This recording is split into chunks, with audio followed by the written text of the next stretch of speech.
Padre, y así es como nos presentamos ahora delante de ti para tener este tiempo de estudio de tu palabra, de meditación. Permítanos comprender aquí las palabras del Señor Jesús. Para algunos que lo leen, puede parecer como que si son algunos versículos desconectados uno del otro, pero en realidad tú le estás hablando acá en respuesta, Señor Jesús, a aquellos fariseos que se burlaban de lo que tú habías enseñado acerca del dinero. Y a través de esta enseñanza estamos viendo que tú nos muestras algunas características de falsos maestros. Y Padre, tenemos presente las advertencias que se encuentran tanto en el Antiguo como en el Nuevo Testamento, donde una y otra vez se nos dice que tenemos que cuidarnos de los falsos maestros. Y nuestro tiempo, incluso dentro de lo que llamamos cristianismo evangélico, es un momento, es un tiempo en el cual hay muchos que no enseñan la verdad del Evangelio. Hay muchos que se han ido a un mensaje de prosperidad, a un mensaje de sanidades, a un mensaje de cosas que no tienen en realidad nada que ver con el Evangelio de Cristo Jesús. Y te pedimos pues que nos guardes. Y hay otros que están en la periferia, hay algunos que llevan el nombre de cristianos fuera del círculo evangélico, pero que también mencionan el nombre de Jesús. Los hay mormones, los hay testigos de Jehová, los hay otras sectas, y te pedimos pues que de todos ellos podamos nosotros, por medio de estas enseñanzas, poder aprender a cómo discernir cuando nos encontramos delante de una persona que no enseña tu verdad. Guárdanos pues, protégenos, ampara tú, Señor, tu rebaño. Este es el rebaño de tus ovejas, yo incluido. Guárdanos por medio del Espíritu y tu palabra de ser presas de falsos maestros. Y te pedimos pues ahora que nos ayudes a entender las Escrituras, sea todo hecho para tu gloria, en el nombre de Jesús. Amén. Continuamos pues entonces con nuestro estudio, y como les había estado diciendo ya por un par de semanas, he titulado esta porción de la Escritura Denunciando a los falsos maestros. Y Jesús lo que hace es que Él denuncia dándonos 4 características. El Espíritu de Dios inspira acá a Lucas que escriba y que deje plasmado en estas páginas 4 características de falsos maestros. Y la primera de ellas que hemos visto es que ellos son amantes del dinero. Falsos maestros buscan tu dinero y buscan mi dinero, ¿ok? Y no tienen ningún tipo de vergüenza en decírtelo, y te engañan y te presentan la cosa de forma que tú abras el bolsillo, abras la billetera, saques tu tarjeta de crédito, vendas algo en tu casa con la finalidad de sacar ellos el dinero que Dios te ha dado a ti. Y sabes, este es algo que vemos muy a menudo, incluso dentro del campo que llamamos cristiano evangélico. Hay tantos allí que lo único que hacen es pedir plata, pedir plata, pedir plata. Es lo único que saben hacer, pedir plata. Y te engañan, y engañan a muchos. Usted prende la radio allí y usted va a encontrar en el FM, en el AM, muchos de estos. Y te dicen, mira, lo que tienes que hacer tú es dar en fe, tú da en fe, saca tu tarjeta, tú endeúdate, en otras palabras, da en fe que Dios te lo va a devolver. Vende tal por cual que Dios te lo va a dar en forma crecida. Dice, 100 veces más te va a dar. Créele a Dios, te dicen. Mentira. No le creas allí al diablo, en realidad, por medio de estos falsos maestros. Ellos son amantes del dinero. Y estamos acá utilizando, para que te ubiques bien en el contexto, Jesús le habla esto en respuesta a los fariseos. Y los fariseos son, por decir así, como el prototipo de todo falso maestro. ¿Ok? Los fariseos en el tiempo de Jesús eran los maestros de Israel. ¿De dónde aprendían? En las sinagogas, los judíos, lo que supuestamente les enseñaban era la palabra de Dios, de los fariseos. ¿Ok? Cuando empezamos nuestro estudio y tocamos en algún momento hace meses atrás acerca de los fariseos, les había enseñado que los fariseos fueron muy astutos. Ellos entendieron el beneficio del uso de las sinagogas para diseminar las enseñanzas. Y aunque los saduceos, el otro grupo de líderes religiosos, controlaban el templo y sus funciones, ¿ok? Y el sacrificio y las ofrendas, ellos controlaban eso, los saduceos. Los fariseos no se preocupaban de tratar de quitar, por decir así, el poder que tenían los saduceos del templo, porque ellos en realidad tenían el dominio sobre las masas, teniendo cuidado de poner maestros enseñados en la doctrina farisea en todas las sinagogas. Y por todo Israel habían sinagogas. Entonces ellos, aunque no tenían el dominio del templo, sí tenían la forma de cómo influenciar en forma fuerte a las masas por medio de las sinagogas. Entonces los fariseos se convierten en el prototipo. Cuando usted lee fariseo, usted piensa quizá de gente hipócrita, usted piensa de personas que odiaban a Jesús, y todo eso es correcto. Pero principalmente yo quiero que usted, cuando piense en fariseo, yo quiero que usted piense en personas que enseñaban falsedades a las masas. Decían que enseñaban la palabra de Dios, pero no enseñaban la palabra de Dios. A lo más habían ciertas porciones que sí decían de la palabra de Dios, pero no le daban incluso a esas cosas la interpretación correcta. ¿Ok? Entonces nosotros podemos aplicar de esto que sucedió ahí en 2000 años atrás de Jesús con estos fariseos y ver cómo a través de los siglos las personas que son falsos maestros, falsos líderes religiosos, también tienen este modus operandi, tienen este patrón de conducta, entre ellos que aman el dinero. Ellos son filarguros, amantes de la plata literalmente. En segundo lugar, son personas que se justifican a sí mismas delante de los hombres. Y la semana pasada estuvimos viendo cómo es que esto toma lugar. Ellos lo que tuvieron que hacer tuvieron que hacer a Dios menos santo de lo que en realidad era. ¿Y cómo es que Dios expresa su santidad? Bueno, nos lo expresa a través de su ley, su palabra. Entonces, ¿qué es lo que atacaron estos falsos maestros? Guiados todos por Satanás, ¿ok? Entiende una cosa, de donde sale el error es del diablo, ¿ok? El que dice la mentira es el diablo. Desde el principio, usted lee Génesis, ¿quién fue el que le dijo la mentira a Eva? El diablo, él fue el primero, ¿ok? Y entonces todas las falsas enseñanzas religiosas, todas tienen un origen, el diablo. Todas tienen un origen, es el diablo que busca por medio de ellas mantener esclavas a las personas que están sin Cristo y a los creyentes aún tratarlos de confundir para que erren en el camino también, ¿ok? Entonces, ¿qué es lo que pasaba? Que ellos, guiados indudablemente por el diablo, lo que hacían es que ellos, de acuerdo al libro de Romanos en el capítulo 10 que estuvimos viendo, ellos eran personas que se les comunicó la justicia de Dios. Pero sin embargo, ignorando, no conociendo, no entendiendo lo que la Biblia decía acerca de la justicia de Dios, ellos dicen que pusieron en su lugar su propia justicia. En otras palabras, lo que los fariseos, y no solamente del tiempo de Jesús, sino esto es un desarrollo que viene a través de los siglos, lo que estos falsos maestros habían hecho es que desarrollaron todo un sistema teológico, ¿ok?, de enseñanzas por medio del cual lo que hacían es que disminuyeron la santidad de Dios. Déjame ponértelo de esta otra forma. Dios es justo y Él tiene una justicia inherente a Él. El hombre es presentado como una persona injusta. ¿Ok? Ahora bien, lo que Dios hace es que Él nos comunica su justicia por medio de su palabra. Pero el hombre tiene esta tendencia, yo y tú la tenemos. Nosotros, por orgullo, somos tardos para reconocer nuestra injusticia. Ninguno voluntariamente agarra y dice yo soy un injusto. ¿Ok? Ninguno dice eso. Por el contrario, nosotros lo que hacemos, y esta es la tendencia universal del ser humano, ¿ok? Todos nosotros lo que hacemos es que de alguna forma nos consideramos buenos, nos consideramos justos. Ahora, usted toma esa tendencia influenciada por Satanás en la mente de personas que piensan todas estas cosas religiosamente. En el contexto de Israel no faltaron quienes eran estos maestros que entonces empiezan a esto que es la tendencia del ser humano, lo empiezan a manifestar por medio de ciertas enseñanzas e interpretaciones. Toman la santa ley de Dios, el libro romano dice que la ley de Dios es santa, justa y buena. Toman la santa ley de Dios que refleja el carácter moral y único de Dios y lo que hacen es que le dan interpretaciones más suaves de lo que en realidad la ley quiere decir acerca de Dios y su justicia y su santidad. Diluyen la ley de Dios, la bajan. ¿Por qué la diluyen? ¿Por qué? Porque ellos desean poder cumplir la ley.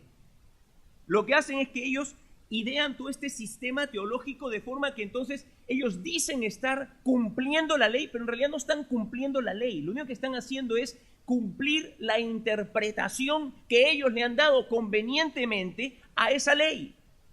Ellos no interpretaban la ley de Dios en forma precisa.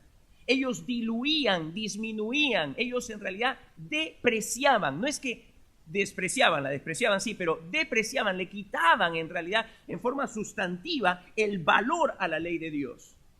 Por ende, quitando así el valor a la ley de Dios, también entonces Dios no era tan santo como en realidad Él se presenta. La Escritura dice que Dios es santo, santo es su nombre, santo, santo, santo. Él es totalmente distinto a nosotros, ¿ok? Pero estos líderes lo que hacían es que ellos se justificaban a sí mismos, pensándose que ellos estaban en realidad cumpliendo con toda la ley de Dios. Esto es algo característico de nosotros, los seres humanos, que siempre nos vemos que justificar, que no somos tan malos como la Biblia presenta que lo somos, que más bien somos buenos. ¿Sí o no? Que el pensamiento de las personas sin Cristo, y algunos todavía que están ya en el Señor, por la obra del Espíritu de Dios, nada más que han venido a ser salvos, pero que todavía les queda en la mente como que si en el ser humano hay algún bien o algo bueno, inherentemente bueno. ¿Qué es lo que las personas dicen? Usted va a las Naciones Unidas y básicamente todas las Naciones Unidas están basadas en este concepto. Vamos a buscar el bien común, ¿por qué? Porque en realidad todos somos buenos. Mira, yo me chupo el dedo, ¿ok? La Biblia dice claramente no hay ninguno que sea bueno. No hay ni aún uno. No hay ni aún uno. ¿Ok? La tendencia humana es la de considerarnos buenos, la de pensarnos buenos, la de justificarnos a nosotros mismos, la de presentarnos delante de Dios y en cierta forma como un pavo real exhibir delante de Él, mira mi bondad, mira mi justicia, mira cómo cumplo tu ley, mira cómo trato a mi esposa, la trato bien, mira cómo trato a mi esposa, soy una buena madre, soy un buen padre, soy una buena persona de la comunidad, mira cuán bueno soy yo, por lo tanto, acéptame. En humildad fingida muchas veces nosotros lo que hacemos es que decimos a Dios, bueno, ya Dios verá qué hará conmigo, pero en realidad queriendo decir conmigo, come on, Dios tiene que ver cuán bueno soy y en realidad aceptarme. Eso es lo que quieren decir primordialmente los seres humanos. Y los fariseos eran pues los maestros de esto. Ellos habían popularizado todo un sistema teológico de enseñanza que enseñaban sábado tras sábado, tras sábado, tras sábado en las sinagogas a todo el pueblo de Israel, por medio del cual les decían, mira, Dios dice esto y tú lo debes de cumplir, y así es como tú estás bien con Dios. Haz esto para que estés bien con Dios. Y ellos se pensaban de sí mismos que ellos eran pues el ejemplo perfecto de perfección en el cumplimiento de la ley de Dios. Y ustedes me ven y me ven hacer así, la ley de Dios, porque una vez más les recalco, ellos en realidad no entendían la ley, pero ellos tenían una interpretación de la ley, una interpretación propia, y ellos entonces cumplían de acuerdo a lo que ellos interpretaban que la ley decía, que era mucho menos exigente de lo que en realidad Dios decía. Porque, que quede claro una cosa, la ley fue dada, de acuerdo a lo que nos dice el Nuevo Testamento, ¿con qué finalidad? ¿Con qué finalidad nos fue dada la ley? Llevarnos a Cristo. ¿Cómo nos lleva a Cristo? École. La ley es un espejo. Cuando tú y yo vamos y somos sinceros y somos, no buscamos que hacer que la ley diga menos ni más de lo que dice, sino que vamos con sinceridad, con un corazón abierto a ver lo que la ley dice acerca de Dios, hallamos, cuando nos vemos delante del espejo de la ley, vemos lo horrendo que es nuestra alma, vemos lo torcido que es nuestra alma. Eso es lo que vemos, porque vemos la perfección de Dios por un lado y la imperfección nuestra. Vemos la justicia de Dios por un lado, expresada en la ley, y vemos nuestra injusticia. Vemos lo recto que Dios es y vemos lo torcido que somos nosotros. Vemos lo puro y bueno que Dios es y vemos lo perverso, como diría el libro de Jeremías, acerca de nuestro propio corazón. La ley nos es un espejo, nos hace ver el daño, la muerte que el pecado ha traído a nuestras almas. Y entonces, en ese sentido, la ley tiene como propósito de llevarnos a Cristo.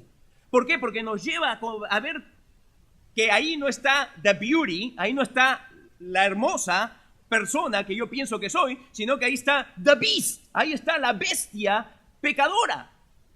Ahí está esta persona que soy como Shrek, que me pienso ser como Fiona, toda bella y hermosa como persona, pero en realidad soy grotesca.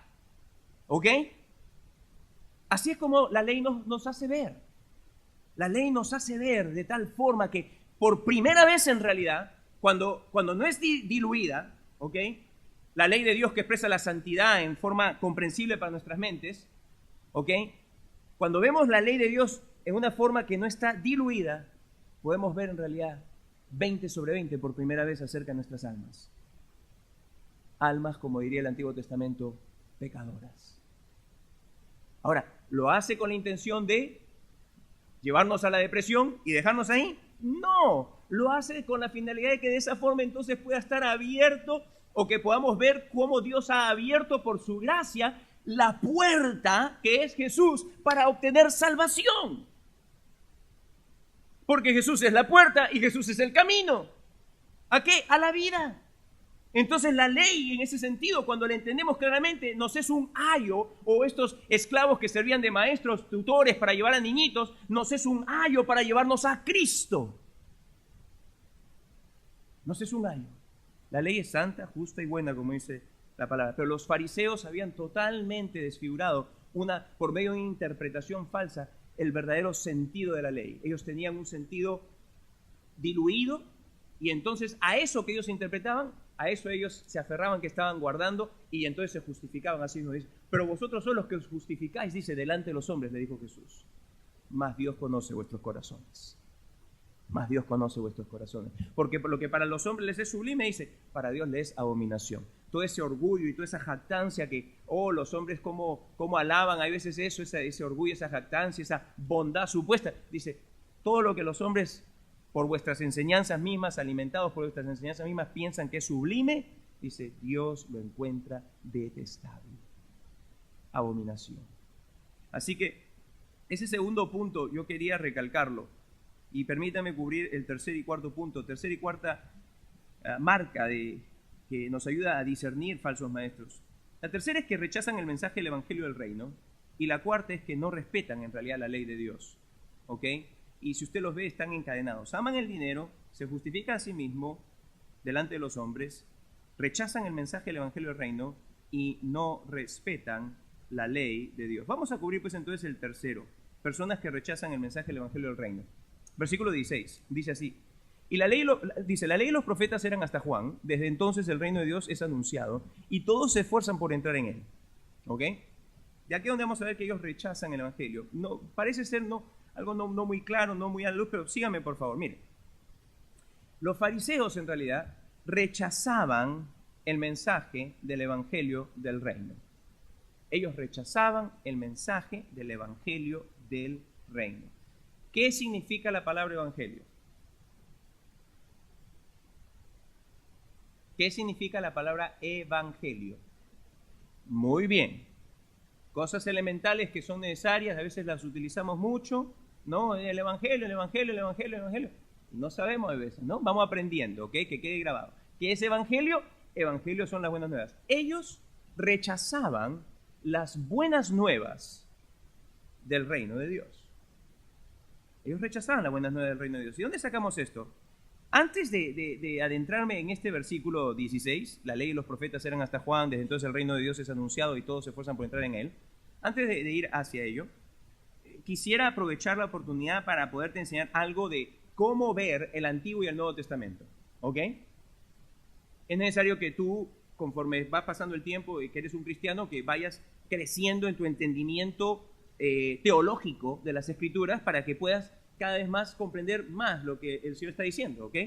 Permíteme tratar de ayudarte en una comprensión del Antiguo y Nuevo Testamento, porque hay mucha confusión acerca de cómo ver el Antiguo Testamento y el Nuevo Testamento. Hay personas que dicen, no, el Antiguo Testamento es pura ley, el Nuevo Testamento es la gracia. ¿Y qué es lo que pasa? Nunca estudian el Antiguo Testamento, no lo comprenden, porque dicen que es todo ley, y nada más se abocan al Nuevo Testamento. Y pierden un montón. Pierden que más o menos en volumen nomás están perdiendo el 80% de las Escrituras. ¿Les parece? Y no debe ser así, porque son las Escrituras, es una sola. ¿Ok? Entonces hay mucho mal entendimiento acerca del Antiguo Testamento, acerca del Nuevo Testamento. En realidad esa forma de ver las Escrituras es totalmente incorrecta, ¿no? No es apoyado por la Biblia, en realidad, verlo como que el Antiguo Testamento es la ley y el Nuevo Testamento es la gracia. En realidad no, porque usted va al Antiguo Testamento, usted encuentra gracia en el Antiguo Testamento, usted va al Nuevo Testamento, usted encuentra ley en el Nuevo Testamento. Por lo tanto, después podemos terminar como un esquizofrénico. ¿Para dónde me voy? O como un bipolar, una persona que no sabe para dónde ir. No. Sin embargo, la Escritura nos es clara de que el Antiguo Testamento, y acá preste atención, el Antiguo Testamento, una forma de verlo, que espero le ayude, es la revelación que Dios nos da acerca de la promesa del Mesías. ¿Ok? La revelación que Dios nos da acerca de la promesa del Mesías. Piénsenlo en esos términos. Vayamos a Génesis. Génesis 3, versículo 15. ¿Qué dice Génesis 3:15? ¿Qué dice Génesis 3:15? Ajá. Bien. Ajá. Perfecto. Desde Génesis 3:15, el momento en que toma lugar la desobediencia de Adán y Eva, vemos de que ahí hay una promesa de parte de Dios. En el momento, en el mero, cuando están ahí, Dios está trayendo este juicio por la desobediencia de Adán y de Eva. Él va y toma también oportunidad para hacernos ver de que hay un juicio sobre la serpiente, que el libro Apocalipsis llama la serpiente antigua y Satanás. ¿Ok? Y menciona algo allí. Dice, dice, la simiente de la mujer va a salir aquel que te va a aplastar la cabeza. En otras palabras, te va a dar un golpe letal. Bueno, si Dios ha dicho de que eso va a tomar lugar, ¿qué cosa es lo que piensan que va a suceder? Va a tener que venir alguien que va a aplastar la cabeza de la serpiente. Porque Dios lo ha dicho, Dios lo ha prometido. ¿Ok? Y cuando usted entonces ve el Antiguo Testamento, una y otra vez en aumento, ¿ok? Va cada vez aumentando más datos, más información acerca de esta promesa hecha inicialmente allí en Edén. Y entonces el Antiguo Testamento se podría decir, es una forma de verlo, no es la única, pero se podría decir, entonces es esta revelación de Dios, porque esto no es hecho por hombres, esto Dios lo ha dado, ¿ok? Donde Dios entonces revela en una forma progresiva y en aumento más detalles acerca de lo que dijo inicialmente. Incluso cuando llega el Nuevo Testamento, esto para volarle la mente a todo el mundo, dice, por si acaso, Génesis 3:15 no es donde Dios se la pensó. Esto estuvo pensado en la mente de Dios en la eternidad pasada. ¿Ok? Esto es algo que Dios no es como que, se vio con problemas y se comió la suya y se dijo, ¿y ahora qué hago? No, en lo absoluto no. ¿Ok? Dios tenía este plan desde la eternidad pasada. Así que el Antiguo Testamento es esta pues revelación progresiva y que va en aumento, que tiene su punto de inicio en esta promesa inicial. Y conforme va pasando el tiempo y hay más revelación, nos va dando más información acerca de cómo va a tomar lugar todo esto y qué es lo que va saliendo. Entonces, se puede caracterizar que el periodo del Antiguo Testamento es esta era de la promesa. Es la era de la promesa. Ahora bien, el Nuevo Testamento, si el Antiguo Testamento es la era de la promesa, lo que el Nuevo Testamento es una nueva era. Y deberíamos entenderla entonces como la era del cumplimiento. Porque la promesa hecha inicialmente, empezamos a ver en las páginas del Nuevo Testamento que se cumple. Entonces, vemos pues el desarrollo también que empieza con el advenimiento por medio de la Virgen de Jesús el Mesías, el prometido desde Génesis, y amplificado en los detalles acerca de su venida a través de todo el Antiguo Testamento, cuando Mateo y Lucas hacen pues mención de la genealogía de Jesús y el nacimiento de Jesús de Nazaret. Y entonces tú ves de que empieza el cumplimiento. Y más aún, no solamente con el nacimiento, sino que los evangelios se enfocan en la persona y la obra de Jesús y nos hacen ver de que el cumplimiento de Jesús llega al punto de culminación total cuando en la cruz Jesús dice tetelestai, que quiere decir consumado es. Totalmente todo lo que era necesario hacer para la redención de la humanidad que Él escogió, totalmente fue ya logrado en la cruz del Calvario. Totalmente. Entonces vemos que el Antiguo Testamento nos habla de la era de la promesa. El Nuevo Testamento puede ser visto entonces como la era del cumplimiento. La era del cumplimiento. Si usted va a pasajes como por ejemplo Lucas 1, 65 al 75, usted va a poder ver eso allí. Si usted va a pasajes como Mateo 2, 2 o Juan 1, 29 al 31, usted va a ver de que hay en realidad en estos pasajes un paso de la era del Antiguo Testamento a la era del Nuevo Testamento. Hay un paso de que ya no es más promesa, sino ahora es cumplimiento de lo que se había prometido. Necesito acá aclarar una cosita para mayor precisión, y es que no todo se ha cumplido. Aún no todo se ha cumplido, ¿cierto? Hay mucho aún por cumplirse. Y en el libro de Romanos, por ejemplo, si usted va al capítulo 16, versículo 20, en alusión a Génesis 3, dice, en ánimo a los creyentes de Roma, les dice lo siguiente, el apóstol Pablo dice, y Dios prontamente, dice, estará aplastando la cabeza de la serpiente bajo vuestros pies. ¿Ah? El apóstol Pablo, una mente iluminada, tomando como referencia la promesa de Dios, dice, aún falta cumplir esta parte de acá, pero estamos ya en esta nueva era de cumplimiento. Ahora, ¿por qué les digo esto? Porque Jesús menciona estas cosas aquí, esto de un paso de una era a otra. No es que me fui en un caminito por ahí y me perdí, por si acaso, sino que sígame, por favor. Lucas 16:16. La ley y los profetas eran hasta Juan.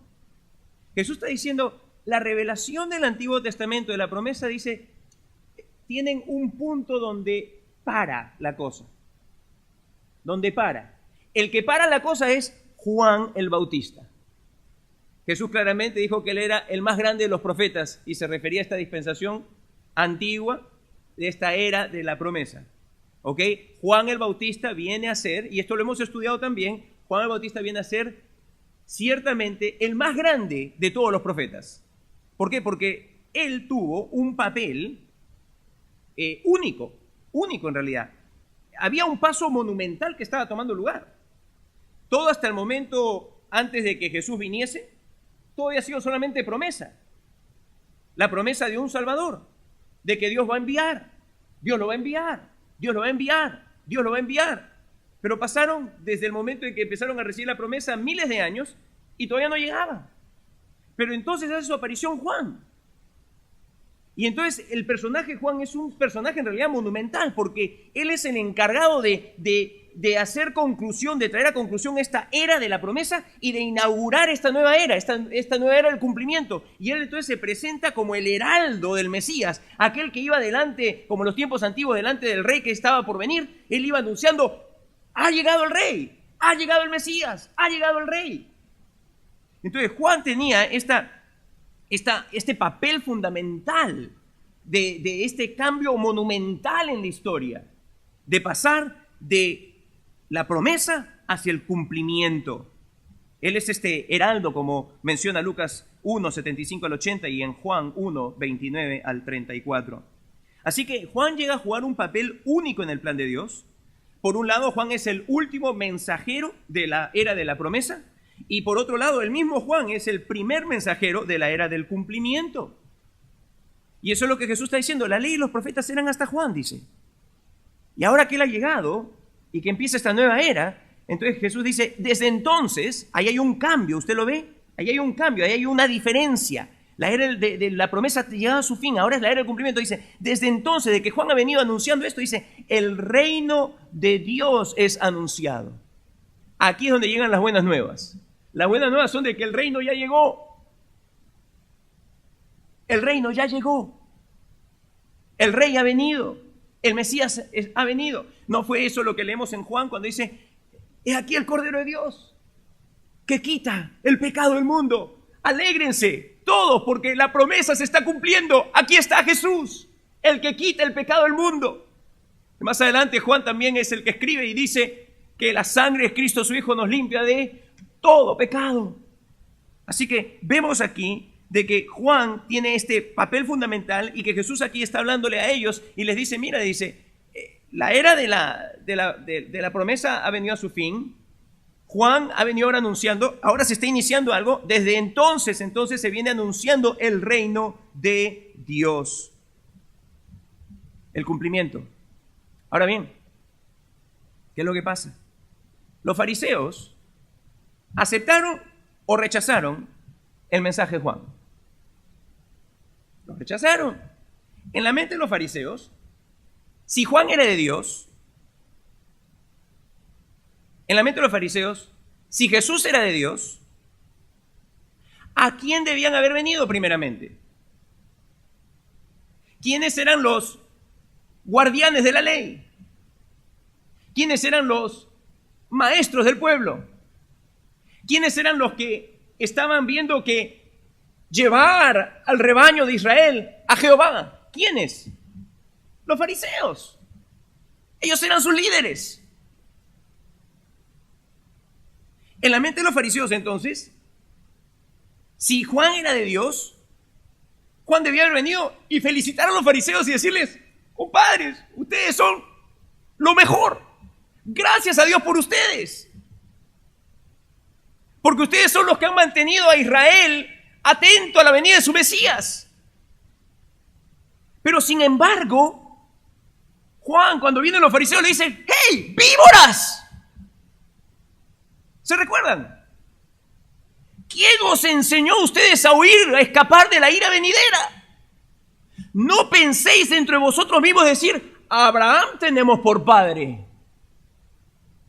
Aferrándose de que ellos eran descendientes directos de Abraham, que habían salido de los lomos de Abraham y que eso ya les garantizaba una entrada en el reino eterno de Dios. Dice, no, dice. Entonces los fariseos inmediatamente dijeron, oye, un momento, si tú fueses de Dios, tú vendrías a nosotros. Y por eso es que ellos empezaron a decir, ¿quién eres? Pues nosotros, tú no eres, tú no has salido de nuestros seminarios. Tú no has salido de nuestras sinagogas. Tú no has salido de nuestro grupo. ¿Quién eres? ¿De dónde vienes? ¿Con qué autoridad hablas? Y cuando Juan entonces ve de que es hora de que él mengüe y que Jesús pues tome el lugar central, peor aún todavía, porque Juan no hizo ningún milagro. Pero ahí viene Jesús hablando el mismo mensaje, porque dice, si usted va a las páginas iniciales del libro de Lucas, ¿se recuerdan? Donde dice, desde entonces Jesús empezó a predicar el evangelio del reino también. ¿Ok? Pero en adición a toda la misma prédica que Juan tenía, él empieza a sanar y a expulsar demonios y a dar pruebas indubitables de quién Jesús era. Entonces los fariseos decían, un momento, si ellos fuesen de Dios, si Jesús fuese Dios, ellos tendrían que venir a nosotros. Ellos tendrían que felicitarnos por ser tan buenas personas, por ser tan cumplidores de la ley. Pero, ¿qué es lo que pasó? ¿Qué es lo que pasó? Todo lo contrario. ¿Qué es lo que pasó? Jesús empezó a confrontar a los fariseos. Les comenzó a una y otra vez a mostrar que sus enseñanzas eran falsas. Y ante el gran desmayo, el gran enojo, el fastidio de los fariseos, Jesús todavía lo que hacía es que él recibía la chusma. ¿Se recuerdan? Él recibía la chusma. ¿Cómo es posible si él fuese en realidad de Dios? Nosotros los fariseos jamás podríamos hacer una cosa así. ¿Cómo puede decir Jesús que él es de Dios? Él no es de nosotros. Mira con la gente con la que se asocia, con la chusma. Así que, ahora, junte usted lo que acabamos de recordar del mensaje pasado. Ellos pues se veían como personas, ¿cómo? Buenas, justas. Ellos decían, nosotros estamos guardando la ley. Nosotros estamos siendo obedientes a Moisés. Este Jesús está trayendo todas estas enseñanzas que contradicen las enseñanzas de nuestros rabís. Contradicen las enseñanzas y las costumbres de nuestros ancianos. Este Jesús no puede ser de Dios.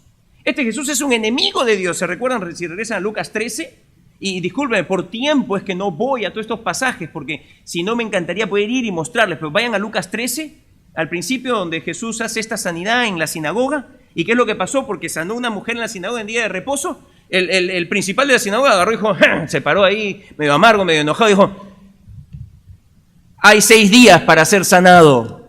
Vayan y sean sanados en esos días, pero no en el sábado. Y Jesús le dijo, dice que falta de compasión la de ustedes. ¿Eh? Ustedes son, dice, los maestros que están hablando en nombre de Dios. Ellos detestaban a Jesús, detestaban todo lo que Jesús hacía, porque así son los falsos maestros. Rechazan el mensaje del evangelio del reino de Dios. ¿Por qué? Justamente porque ellos son los que se justifican a sí mismos. ¿Por qué? Porque si ellos se piensan buenos, entonces ellos se hallan a sí mismos que ellos cumplen la ley de Dios.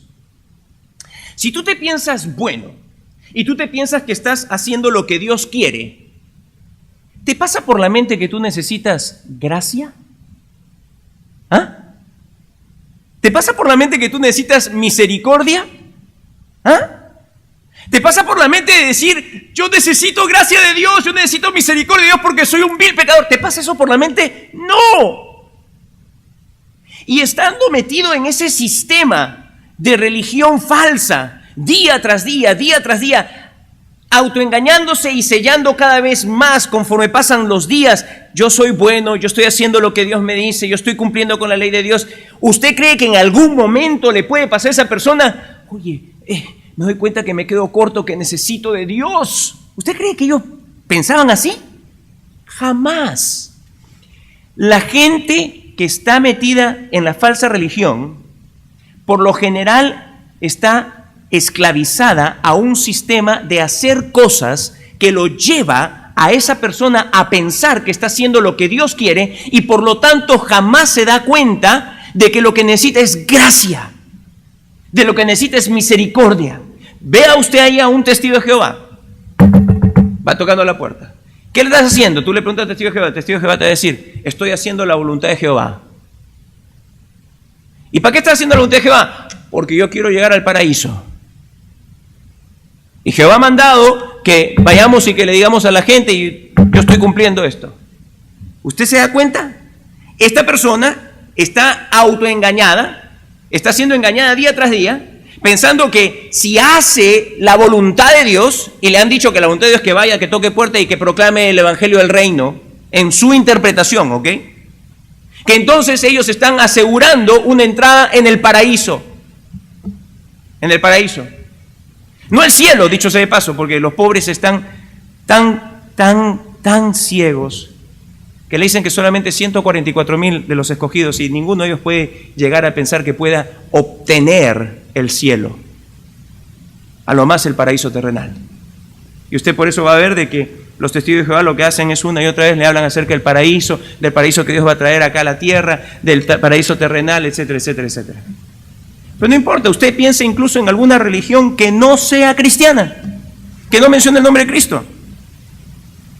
Vaya a cualquier religión y usted va a encontrar un sistema teológico, un sistema de creencias que lo lleva a estar esclavizado a ese sistema de hacer cosas, de tener ciertos ritos, ciertas ceremonias, ciertas acciones, de tratar a la gente de cierta forma. De forma que si tú cumples con todas esas que esta particular religión tiene, entonces tú estás asegurando una reencarnación mejor, o estás asegurando que vas a unirte a Brahma en el hinduismo y al universo, o como en el caso de los judíos que estás entrando y vas a participar de la mesa de Abraham en la cena del reino, o como los testigos de Jehová que van a terminar en el paraíso. Siempre los falsos religiosos, los maestros falsos, lo que hacen es que enseñan un mensaje que no conoce en lo absoluto de la gracia de Dios. Lo que conocen son obras, pero no la gracia de Dios. La gracia en el sentido de que Dios tiene que actuar independientemente de nada que vea en ti ni en mí. solamente por el puro afecto de su bondad y misericordia y compasión, de su amor, de forma que Él, sin tenerse que ver forzado por ti ni por mí en ninguna forma, actúa independientemente, autónomamente, dando la iniciativa de decir, voy a salvar. Voy a salvar. Así que los falsos maestros de Israel, ellos no comprendían en lo absoluto, no tenían en su sistema de creencia, no había lugar para la gracia. ¿Por qué? Porque ellos jamás se pensarían en necesidad de gracia. Jamás se pensarían en necesidad de misericordia. ¿Por qué? Porque se consideraban buenos, se justificaban a sí mismos. Ellos eran personas, pues, entonces, que rechazaban el Evangelio. Jesús dice en Lucas 3:18 de que el mensaje del reino era el mensaje del Evangelio del reino. ¿Y sabe qué? Él continúa diciendo, dice, ustedes rechazan el mensaje de Juan, pero mira lo que dice. Juan está trayendo este mensaje, versículo 16, y todos los que están escuchando, dice, se esfuerzan por entrar en él, en el reino. Acá Jesús lo que dice es, permítame hacer un contraste. Ustedes fariseos y la chusma que ustedes acusan. Miren la respuesta de la chusma que ustedes acusan y de los fariseos. Miren la respuesta.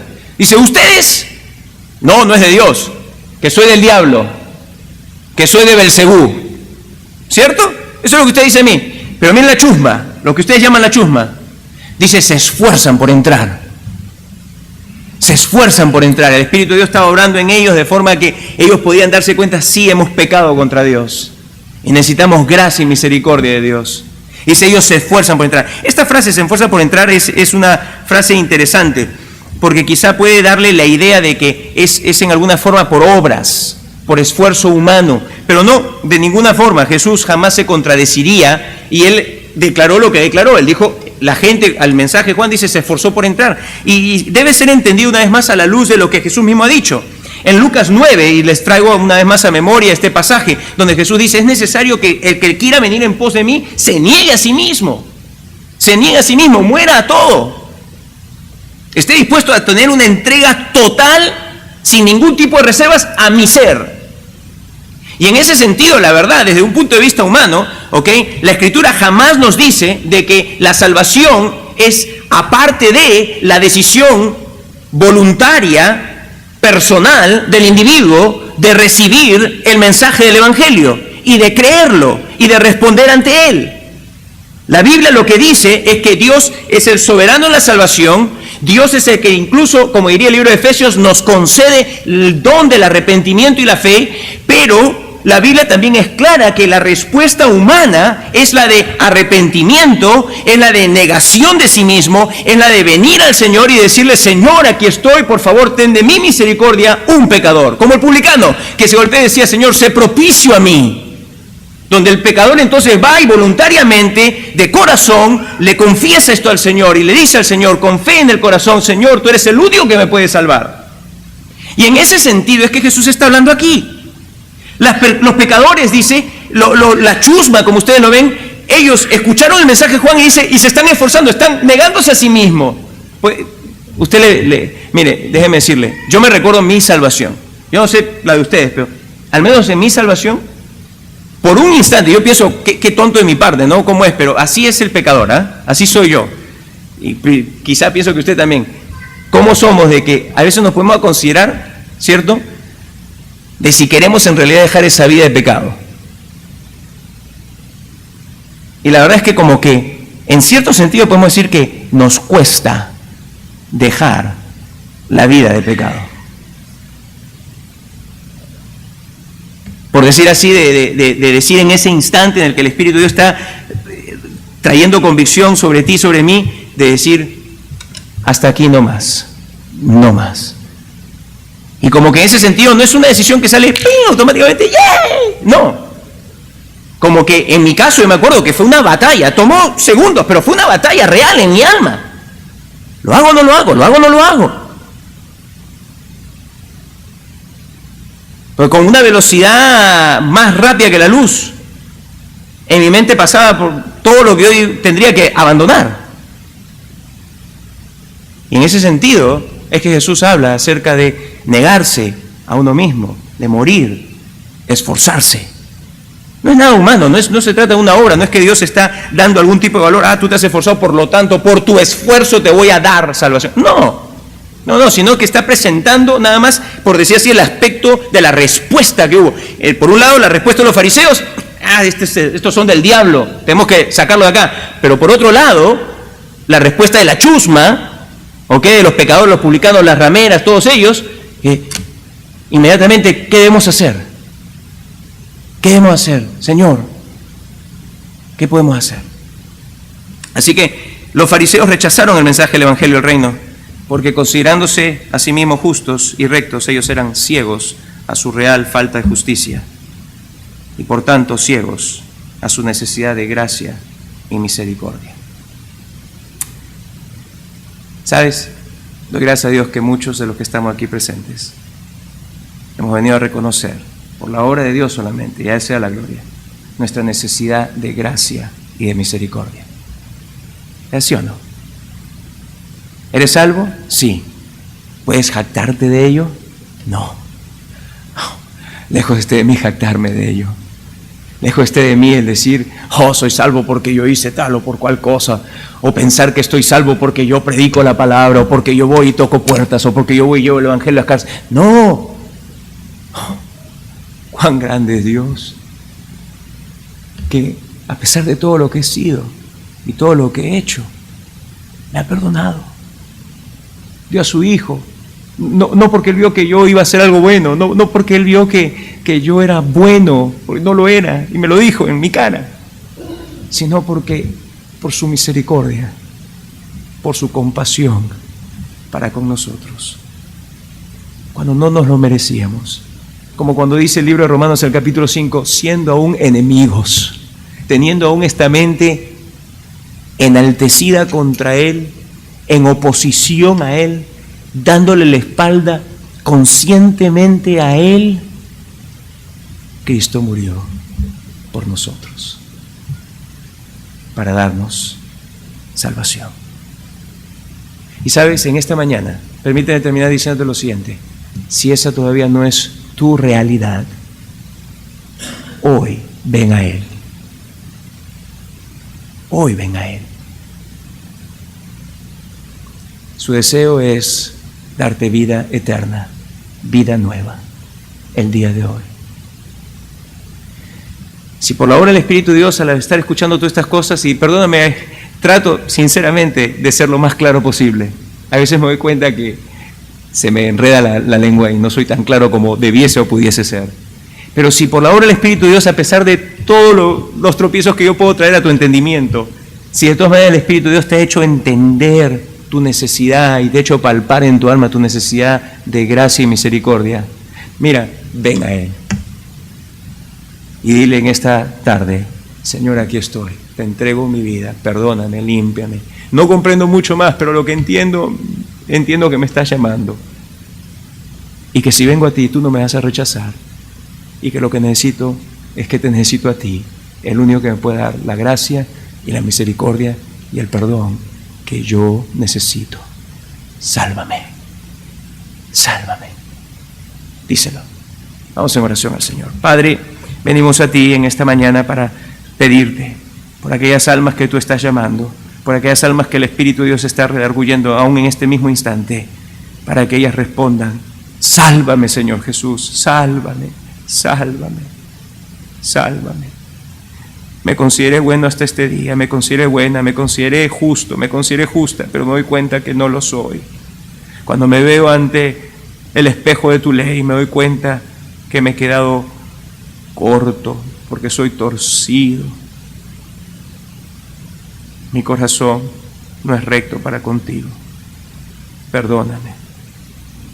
Dame vida eterna el día de hoy. Sálvame de la condena eterna, del poder del pecado sobre mi vida. Sálvame. Sálvame, Señor. Oh Dios, tú que eres el que, como le dijiste a los fariseos, conoces cada corazón, apiádate en esta mañana y trae esa salvación. a la vida de muchos que aquí la necesitan. Y te pido a nosotros que ya somos tuyos, uno, que nos gocemos más y más en esta salvación, recordando y trayendo a memoria cuán grande es la salvación que nos has dado, cómo nos sacaste de nuestra justicia propia, cómo nos sacaste de esta ceguera en la que nos consideramos justos y buenos, y nos hiciste ver en realidad los harapos de nuestras vidas, y nos vestiste con ropas reales, ropas espléndidas.